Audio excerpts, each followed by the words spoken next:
Hello दोस्तों। तो आज की पेंटिंग का टॉपिक है इंडियन कल्चर और इस पे हम पेंटिंग कर रहे हैं। तो जैसे मैं ड्रॉ कर रहा हूँ, बहुत आज इजी पेंटिंग कर रहा हूँ मैं। तो तुम सेम करने की कोशिश करो। और ये बहुत इजी है, मतलब इतना इजी है कि क्या ही बताऊँ। और मिक्सिंग ना बहुत ज़्यादा इजी है इसमें, मतलब बहुत प्लेन मिक्सिंग करी है मैंने, ज़्यादा कोई टेक्सचर वेक्सचर नहीं डाला। तो तुम ईज़िली समझ सकते हो। ओके, तो तुम ध्यान से देखो कि मैं ब्रश कैसे चला रहा हूँ और वैसे चलाने की कोशिश करो और हो जाएगा तुमसे। ओके।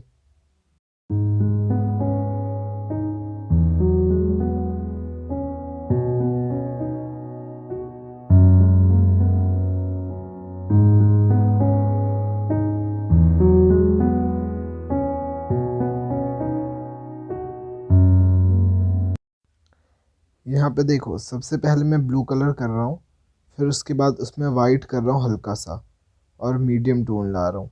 फिर उसके बाद और हल्का वाइट कर रहा हूँ, और जो नाक वाक वाला एरिया है वहाँ पे मैं ना हल्का सा थोड़ा सा वहाँ पे डार्क रख रहा हूँ, क्योंकि उस जगह ना हल्की सी शेड आती है ना, नाक की हल्की परछाई आएगी, तो वहाँ शेडो तो आएगी इस वजह से। और ध्यान से देखो, मैं ना बिल्कुल कलर को ढंग से मर्ज कर रहा हूँ। जब तक मेरा कलर मर्ज नहीं हो रहा तब तक मैं उसको छोड़ता नहीं हूँ। ओके। तो हर वक्त ना बिल्कुल तुम्हें एक चीज़ का ध्यान रखना है कि वो लेयर वाइज तो आए, लेकिन ना तुम्हारी लेयरिंग दिखनी नहीं चाहिए, वो बिल्कुल प्लेन लगनी चाहिए। जैसे ऐसा लगना चाहिए कि जैसे डार्क ब्लू से बिल्कुल वाइट पे बिल्कुल प्लेन आए हैं।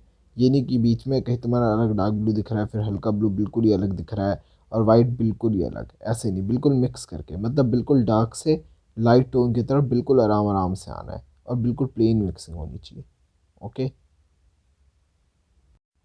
और तुम ना और एक चीज़ ध्यान दो कि जब मैं मिक्स करता हूँ ना, तो जैसे जहाँ पे मेरी मिक्सिंग नहीं हुई होती, मतलब जैसे मान लो मैं मीडियम टोन और डार्क टोन पे हूँ और उन दोनों के बीच में ऐसा लग रहा है कि वो दोनों मर्ज नहीं है, तो जहाँ पे करेक्ट उन दोनों के बीच में जाके मैं वापस से वहाँ पे थोड़ा सा मर्ज कर देता हूँ उन दोनों को।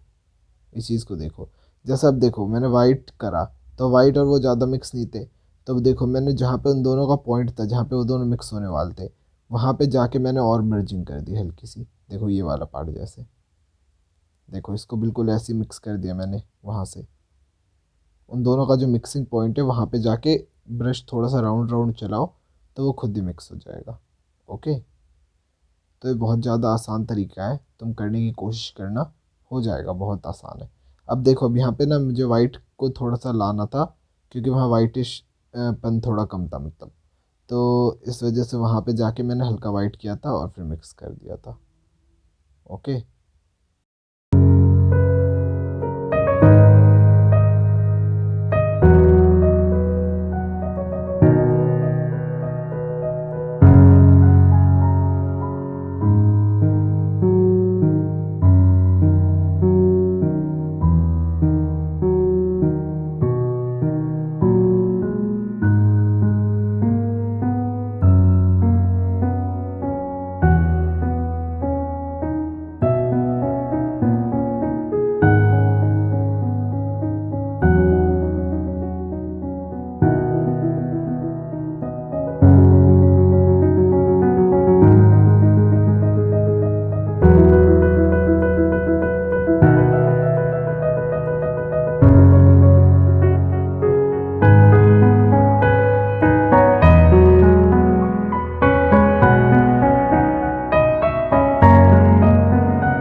देखो यार, ये जो झंडा बना रहा हूँ ना मैं, इसे देखो मैं पहले सिंपल सोच रहा था कि प्लेन प्लेन ही कर दूँ, लेकिन देखो यहाँ पे ना तुम ध्यान से देखो, तुम्हें ना ये फोल्ड टाइप लग रहे होंगे, है ना। तो इसलिए मैंने सोचा कि इसमें यहाँ यहाँ पे कुछ शेडिंग आ सकती है। देखो पहले मैं सिंपल कर रहा हूँ, फिर मुझे बाद में लगा कि यार इसमें यहाँ यहाँ पे शेडिंग आ सकती है, तो फिर देखना मैं कैसे चेंज करूँगा, और उससे लुक भी बहुत अच्छा आता है। तो इस वजह से ना पेंटिंग्स में जब तुम्हें लगे ना कि ये चेंज करके तुम्हारी पेंटिंग और अच्छी हो सकती है, तो वो चीज़ करा करो। ओके। और पता है इसमें भी ना तुम्हें ये ध्यान देना है, जैसे देखो मैं ना कलर करके उसके बाद लास्ट में जब जो डार्क वाला पार्ट होगा इस झंडे का, वो जब दूंगा तो उसमें ना हल्का सा पानी मिक्स करूँगा। जैसे मान लो ऑरेंज है, तो ऑरेंज के ऊपर रेड उसका डार्कर पार्ट है, तो जब वो डार्क करूँगा ना मैं, तो उसमें हल्का सा मैं पानी मिक्स कर दूँगा, और फिर मतलब रेड में पानी मिक्स करके फिर करूँगा वो डार्कर पार्ट। ठीक है। तो उससे डायरेक्ट ही देखो, जैसे ये रेड कर रहा हूँ मैं, तो इसमें पानी हल्का सा मिक्स करा है मैंने, मतलब पानी ज़्यादा लिया है और फिर करा है। तो वो रेड ना थोड़ा सा मतलब ट्रांसपेरेंट दिखेगा, जैसे पीछे वाला ऑरेंज भी दिखेगा और तुम्हारा रेड भी दिखेगा। तो उससे डायरेक्ट ही हमारा जो हमें चाहिए जैसा लुक वैसा आ जाएगा। या फिर तुम डायरेक्ट मिक्सिंग भी दे सकते हो। जैसे देखो ये मैं ग्रीन कर रहा हूँ, उसके बाद ग्रीन के साथ तुम्हें ना हल्का जो लाइट ग्रीन है तुम्हारे पास, जैसे देखो अभी मैंने इसमें पानी मिक्स करके करा, लेकिन मुझे ना इसमें अगर दूसरा करना है, जैसे डायरेक्ट कलरिंग करनी है, तो इसमें डायरेक्ट देखो मैंने ये मिक्सिंग वाला कर दिया। तो तुम पानी डाल के भी उसे ट्रांसपेरेंट लुक दे के भी थोड़ा हल्का कर सकते हो कलर को। या फिर तुम उसमें ना, जैसे ग्रीन है तुम्हारा, तो ग्रीन के अंदर येलो मिक्स कर दो या वाइट मिक्स कर दो, तब भी तुम्हारा हल्का हो जाएगा। ठीक है। अब देखो अब झंडे का क्या अच्छा लुक आ रहा है, बहुत प्यारा लुक आ रहा है यार ये। ठीक है। मतलब मैंने खुद करा, उसके बाद मैंने भी देखा, तो मैंने कहा यार ये तो सही में अच्छा लुक आ रहा है यार, करने के बाद। ठीक है। तो ऐसे तुम भी सोचा करो कुछ अपने यूनिक तरीके से, तो बहुत प्यारा लगेगा। अगर देखो वो नहीं करता मैं, तो झंडा ऐसा नहीं लगता ना मेरा। अब देखो अब मेरा झंडा ऐसा लग रहा है जैसे 3D लुक वाला है ना।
देखो यहाँ पे जो मैंने बाकी बैकग्राउंड करा है, वो तो बिल्कुल ही प्लेन है।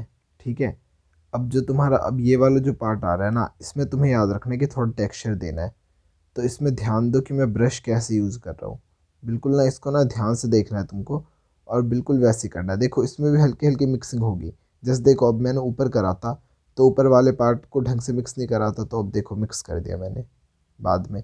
अब देखो अब ये वाइट कर रहा हूँ, तो इनको भी देखो हल्का हल्का मैं मर्ज करता जा रहा हूँ, देखो ध्यान से। अब देखो लास्ट वाला जो वाइट करा उसको भी हल्का हल्का मर्ज करता जाऊँगा, लेकिन इसमें हल्का सा टेक्सचर है, ध्यान से देखो हल्का सा टेक्सचर है बस। तो तुम्हें वो वाला टेक्सचर मेंटेन रखना है। ओके। और साथ के साथ मिक्सिंग भी देनी थी, जैसे मैंने बताया। ठीक है। अब देखो अब ये हम यहाँ पे 3 फेस बनाएंगे, अलग अलग इंडिया के फेस, क्योंकि हमारे अलग अलग कल्चर है। तो अलग अलग फेस बनाओगे तो इससे पता लग जाएगा कि अलग अलग कल्चर्स हैं। ओके। तो इसमें तुम्हें बस ऐसी सिंपल सी शेडिंग देनी है, रेड ऑरेंज और येलो कलर से दिया मैंने, और उसमें जैसे उसका लाइट है, जैसे रेड का लाइट ऑरेंज है तो वो कर दो राइट की तरफ हल्का सा, ऑरेंज का हल्का जैसे येलो है तो वो कर दो, और येलो के अंदर वाइट कर दो। बस देखो, ये जो ये डांसिंग गर्ल मैं बना रहा हूँ, ये सिंबलाइज कर रही है कि हमारे इंडिया में ना हर एक स्टेट में अलग अलग डांस है। तो मेनली तुम यहाँ डांस दिखा दो तो इससे पता लग जाएगा कि तुम डांस के बेसिस पे कल्चर को डिफाइन कर रहे हो। ओके।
तो यार फाइनली ये पेंटिंग कंप्लीट हो गई है।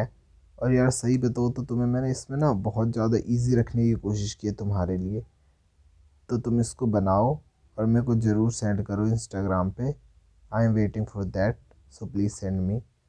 और थैंक यू सो मच, और ऐसी सपोर्ट करते रहो। बाय।